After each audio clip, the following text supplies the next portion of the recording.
what we've observed is that whereas at the macro level we seem to be okay in the budgeting process, at the sector level we have serious issues.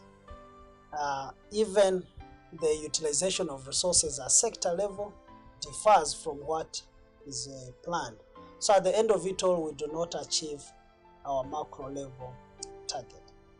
The other issue I wanted to highlight is that when it comes to the financing of the budget, we say very little even in the BFP. You don't see aggressive intentions to increase domestic revenue, to streamline domestic revenue. We only talk about the expenditure bit. Health has got so much, agriculture has got so much. So we are talking about one side of the coin, but this is a two-sided coin. You can't talk about expenditure without talking about revenue, where you're going to get those resources from. When it comes to sector interventions, we want a BFP that will give us hope, or give the private sector hope, that the cost of capital will go down over the next year.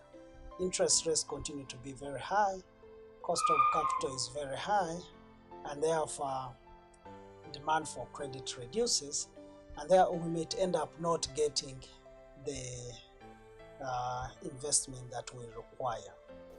What I would expect the budget 18-19 to do is to help us balance the production of electricity and transmission and distribution, because that's where we have a problem. We're going to generate power that we cannot transmit, that we cannot distribute.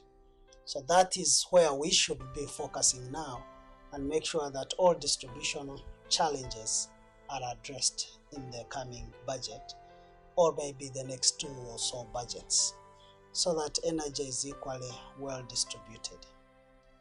When it comes to areas such as agriculture, we need to invest more in irrigation systems to address climatic changes that are happening to the smallholder farmers. And I'm happy the budget 18-19 highlights the idea of investing in irrigation systems.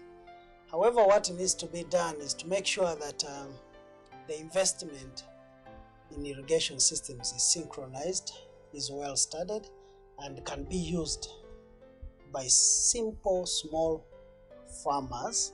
And therefore we need simpler technologies. We need solar powered technologies, because we are also conscious of the kind of energy we use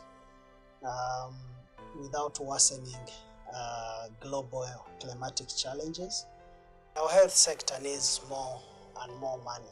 There's no question about that.